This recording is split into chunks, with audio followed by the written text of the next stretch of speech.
ఏమండి టాబ్లెట్లు వేసుకునే టైం అయింది, టిఫిన్ తిరిగాను రండి. అలాగే వస్తున్నాను, పెట్టు. అలాగే.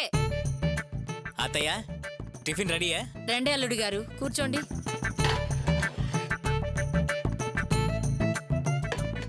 అత్తయ్య నేను ఆఫీస్కి వెళ్ళొస్తాను. మంచిదమ్మా. అమ్మా టిఫిన్ బాక్స్ మర్చిపోయావు.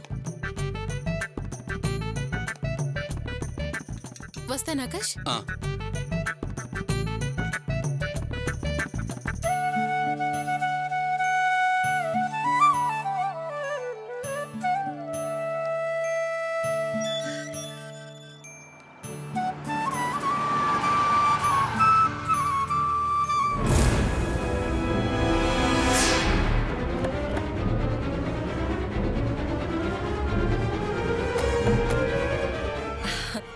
రాణి, వదినా.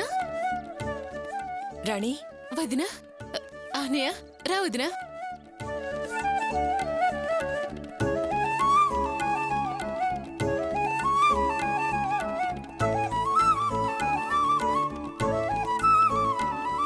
రా వదినా.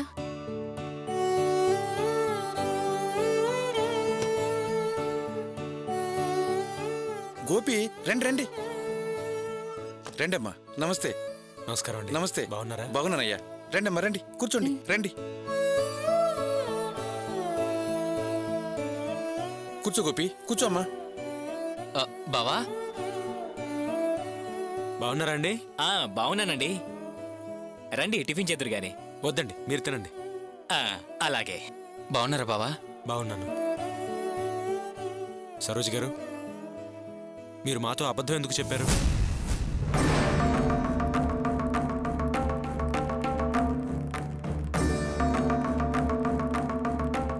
నిన్న మీరు గృహప్రవేశానికి వచ్చినప్పుడు ఏం చెప్పారు? రాణి కడుపుతో ఉంది, డాక్టర్ గారు రెస్ట్ తీసుకోమని చెప్పారని చెప్పారా లేదా? కానీ ఇప్పుడు రాణి ఆఫీస్కి వెళ్తోంది. చెప్పండి, ఎందుకు అబద్ధం ఆడారు? లేదన్నయ్య, అది అది అడిగేది మిమ్మల్నే. మా రాణి కడుపుతో ఉందా లేదా? అది కదా బావగారు. రాణి కడుపుతో లేదండి.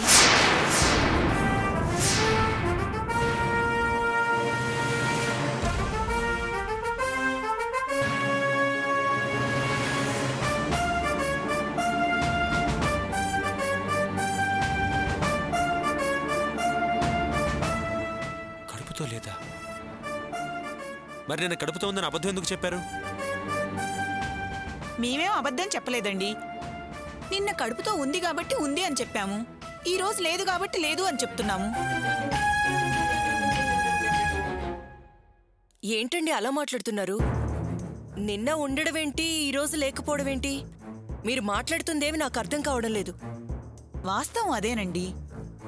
నిన్న మీ ఫంక్షన్ నుంచి మేము ఇంటికి వచ్చాక రాణి బట్టలు ఆరేయడానికి మేడ మీదకి వెళ్ళింది. తిరిగొస్తూ కాలు జారి మెట్ల మీద పడింది. గర్భస్రావం అయింది.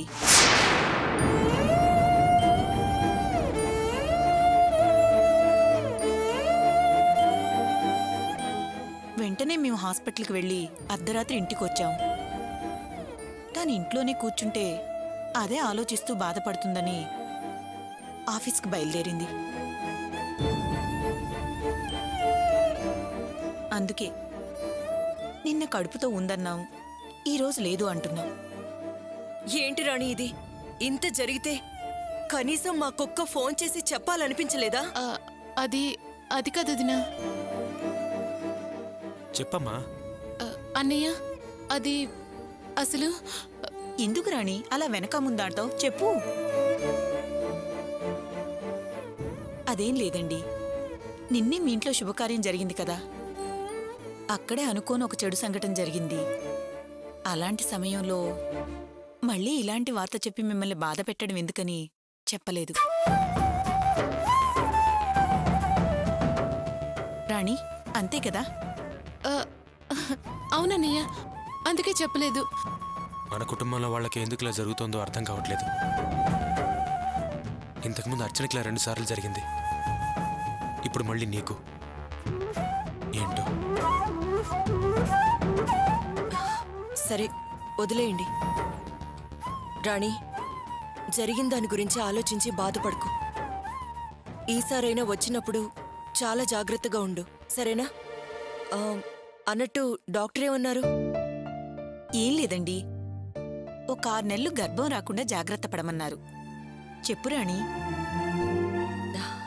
అలాగా, అయితే జాగ్రత్తగా ఉండు.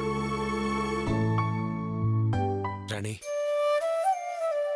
నువ్వు కడుపుతో ఉన్నావని తెలిసి నేను మీ వదిన చాలా సంతోషించావమ్మా. సర్లే అన్నయ్య, వదిలే. అవునన్నయ్య, నిన్న ఫంక్షన్ జరిగేటప్పుడు అమ్మ కంప్లైంట్ చేయబట్టి నిన్ను పోలీసులు అరెస్ట్ చేసి తీసుకెళ్లారని తెలిసి నేను చాలా బాధపడ్డాను. అసలు ఆవిడ ఎందుకన్నయ్య అలా చేసింది? రాణి, ఆ విషయం వదిలేయమ్మా. ఆ ప్రాబ్లం తీరిపోయింది. డాక్టర్ గారు చెప్పినట్టుగా నువ్వు బాగా రెస్ట్ తీసుకో, సరేనా? అలాగే అన్నయ్య. అర్చన, పద వెళ్దాం. అదేంటన్నయ్య అలా వచ్చి ఇలా వెళ్ళిపోతారా?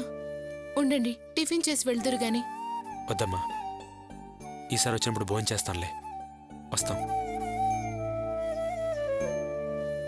వస్తామండి. మంచిదండి, వెళ్ళొస్తాం. అలాగే గోపి. వస్తామండి.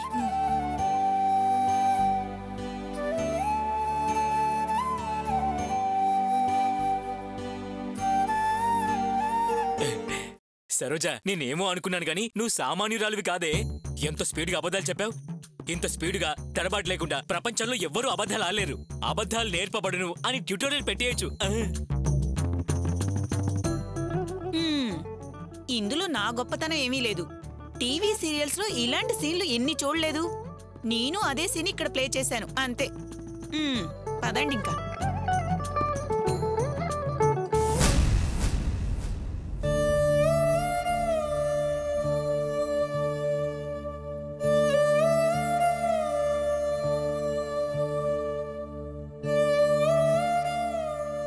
అమ్మా రాణి, ఇంకా ఎందుకమ్మ బాధపడతావు?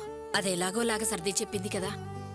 అత్తయ్య, ఒక అబద్ధం చెప్పి సంతోషపెట్టాం, మరో అబద్ధంతో బాధ పెట్టామే అని బాధగా ఉంది. సర్లేండి, నేను ఆఫీస్కి వెళ్ళొస్తాను. వస్తాను ఆకాష్.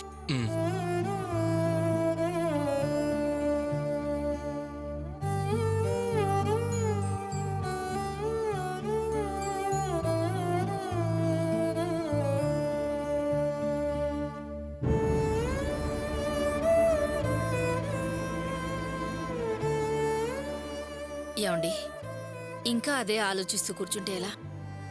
రండి, టిఫిన్ తిందురు గాని. పద.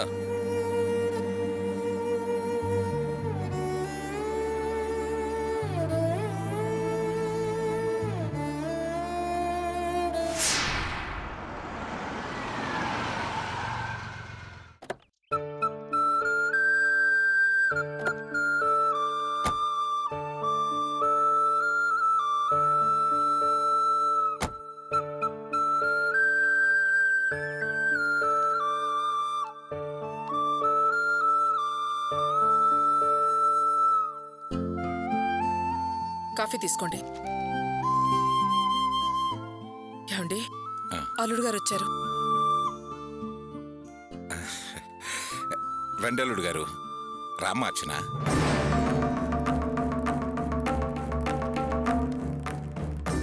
పదర్చన.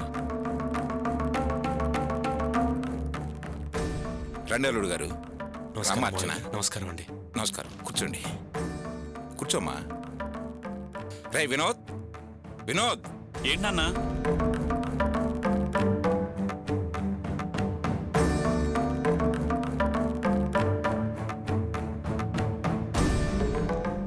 బాగున్నారా బావా?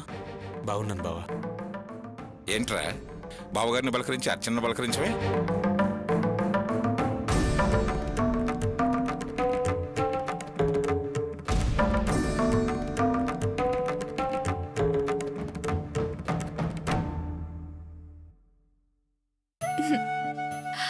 అక్క, సీతారామరాజు, రారా రా. అల్లుడు గారు, టీ తాగుతారా, కాఫీ తాగుతారా? అదేంటమ్మా, ఆయన టీ తాగరన్న విషయం నీకు తెలీదా ఏంటి?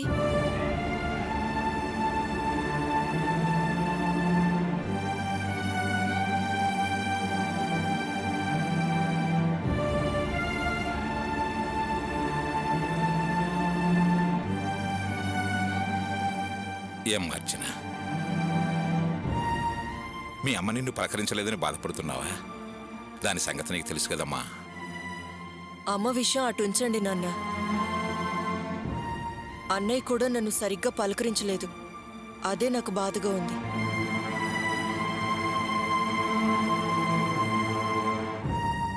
నిన్న నువ్వు మాట్లాడిన మాటలు మామూలు మాటలా? దయచేసి ఇంకెప్పుడు అలా మాట్లాడకు. రేయ్, ఆ విషయం ఇంకొదిలేరా. అమ్మా అర్చన,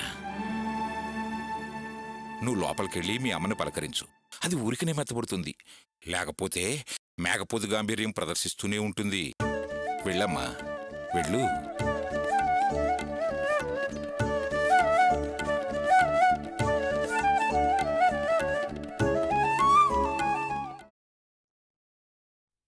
అమ్మా ఇటివ్వు, నేను చేస్తాను. జయంతి, జయంతి, ఏంటయ్యా? నాకు టీ పెట్టడం అందించడం వచ్చని చెప్పు. ఏంటమ్మా ఇది? నా మొహం చూడ్డం కూడా నీకు ఇష్టం లేదా? లేకపోతే ఏంటర్చన, నిన్న నువ్వు మాట్లాడిన మాటలకి అత్తయ్య ఎంత బాధపడిందో తెలుసా? రాత్రంతా నిద్రపోకుండా ఏడుస్తూనే ఉంది. ఎంతో కష్టపడి తెచ్చిన సారే నువ్వు వెనక్కి తీసుకెళ్ళమన్నావు. అమ్మా, నీ కోపం రావడం సహజమే, నాకు అర్థమైంది. నేనేం కాదండం లేదు. కానీ ఈ రోజు మేవి స్థాయిలో ఉన్నావంటే దానికి కారణం ఎవరు? నందినియే. ఆ కృతజ్ఞతతో అయినా నేను మాట్లాడాలి కదా. వదినా, నీ నగలు తాకట్టు పెట్టి సారె తీసుకొచ్చారని నాకు తెలుసు. కానీ అలా తాకట్టు పెట్టి తీసుకురావడం అవసరమా? సరే, మాట మీద మాట పెరిగి ఆ రోజేదో నేను ఆవేశంలో మాట్లాడేశాను. తర్వాత ఆలోచిస్తే నేను చాలా బాధపడ్డానమ్మా. నన్ను క్షమించమ్మా. నాకెవరి సంజాయిషీలు అవసరం లేదు. మనసు నొచ్చుకుంది అంతే.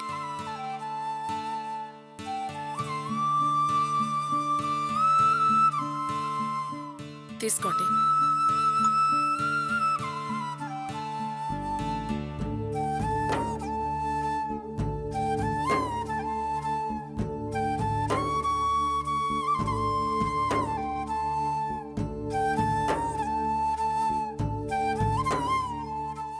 మావయ్య గారు, అత్తయ్య గారు, నేను అర్చన వచ్చిన విషయం ఏంటంటే, పోయిన సంవత్సరం సీతారామరాజు పుట్టినరోజుని పరిస్థితులు బాగోలేక సరిగ్గా చేయలేకపోయాం. అందుకని ఈ సంవత్సరం పెద్ద స్టార్ హోటల్లో చేద్దామని నేను అర్చన అనుకున్నాం.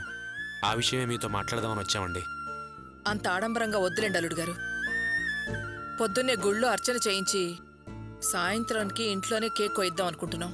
సర్లేండి, మీ ఇష్ట ప్రకారమే చేద్దాం అత్తయ్య గారు. కాకపోతే ఆ స్టార్ హోటల్లో ఖర్చు అయ్యే డబ్బుని ఈ అనాథాశ్రమానికైనా ఇచ్చేద్దామండి. ఇది బాగుంది అల్లుడు గారు, అలాగే చేద్దాం. ఏంటమ్మా, వెళ్ళి తెచ్చుకో. మరి ఇంక మేము బయలుదేరుతామండి. అలాగే. అల్లుడు గారు, రేపు చిన్నాడు పుట్టినరోజు కదా, మీరు తప్పకుండా రావాలి. తప్పకుండా వస్తామండి. వస్తానండి. మంచిది. వస్తాను మావయ్య గారు. మంచిదండి. ఉంటాను బావా. అలాగే. వస్తానమ్మా ప్రియా. బాయ్ బావా. పదర్చన.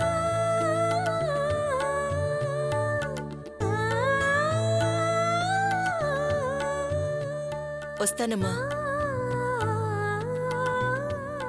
నాన్న, వెళ్ళొస్తాను. అలాగేనమ్మా. వస్తానన్నయ్య. సరే. సీతారామరాజు, వస్తాన్రా. ప్రియా, వెళ్ళొస్తా. అలాగే అక్క.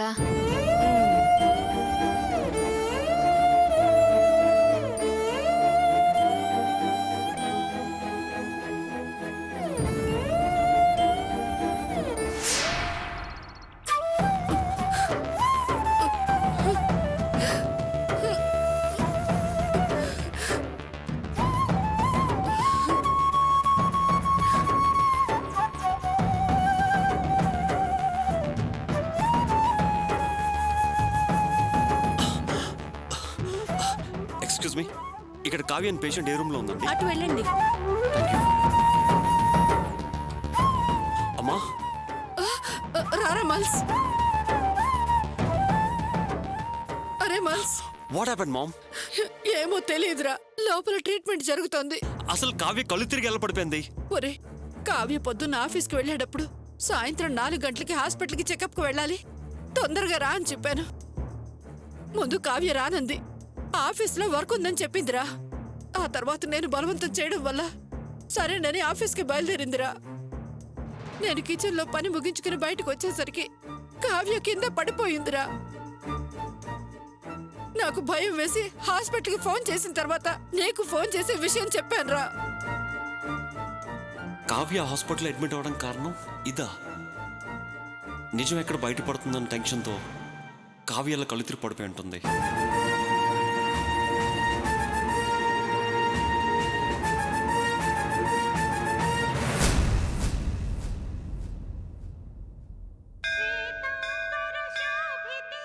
ఇష్టకామ్యార్థ సిద్ధిరస్తు మనోవాంఛా ఫల సిద్ధిరస్తు.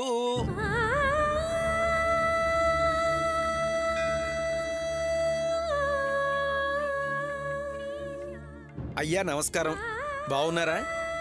ఏం బాగోనండి, ఏదో అలా ఉన్నాను. ఎలా ఉండేవారు ఎలా అయిపోయారు? మిమ్మల్ని ఇలా చూస్తుంటే నా మనసు చాలా బాధపడుతోంది. నా మనసులో బాధ ఎవరికి చెప్పుకోవాలో తెలియక ఆ భగవంతుడితో మొరపెట్టుకుందామని వచ్చాను. ఆయనకు చెప్పుకుంటే కాని నా మనసుకు కాస్త ప్రశాంతత లభిస్తుందని ఆయన సన్నిధికొచ్చాను. కన్నెర్ర చేసిన ఆ స్వామినే కరుణించమని వేడుకుంటున్నాను. ఒకప్పుడు క్షణం తీరిక లేకుండా ఉన్న మీరు ఈ రోజు ఇంత తీరిగ్గా గుడికి రావడం ఆశ్చర్యంగా ఉంది. ఆస్తి, అంతస్తు, ఐశ్వర్యం, కారు, బంగ్లా, వ్యాపారం అన్నీ పోయాయి. అయినా వాటి గురించి నేను బాధపడలేదు. కానీ నా ఒక్కగానొక్క కూతురు జీవితం ప్రశ్నార్థకంగా మిగిలింది.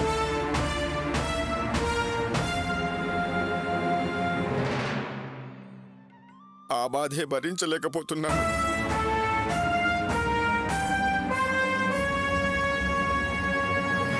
నా కూతురు నందిని గోపిని ప్రేమించింది.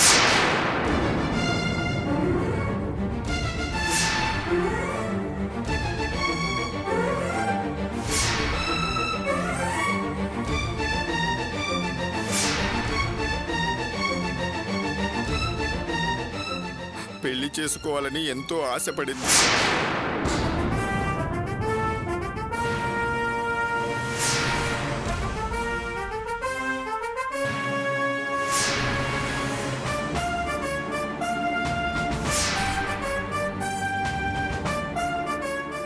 ఆ విషయంలో నా మీద ఎదురు తిరిగింది, పట్టుదల పట్టింది.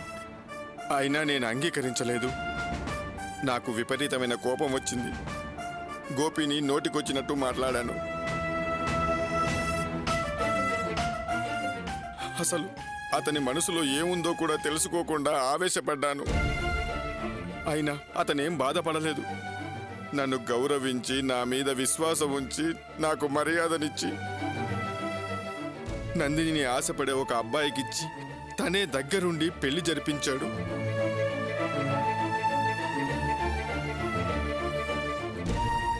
కానీ దాని జీవితం ఆ బంధానికి నోచుకోలేదు.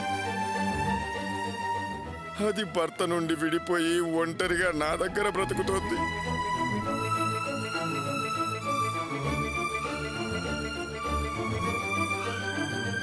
నా కూతురు భవిష్యత్తు గురించి ఏ నిర్ణయం తీసుకోలేని పరిస్థితిలో ఉన్నాను.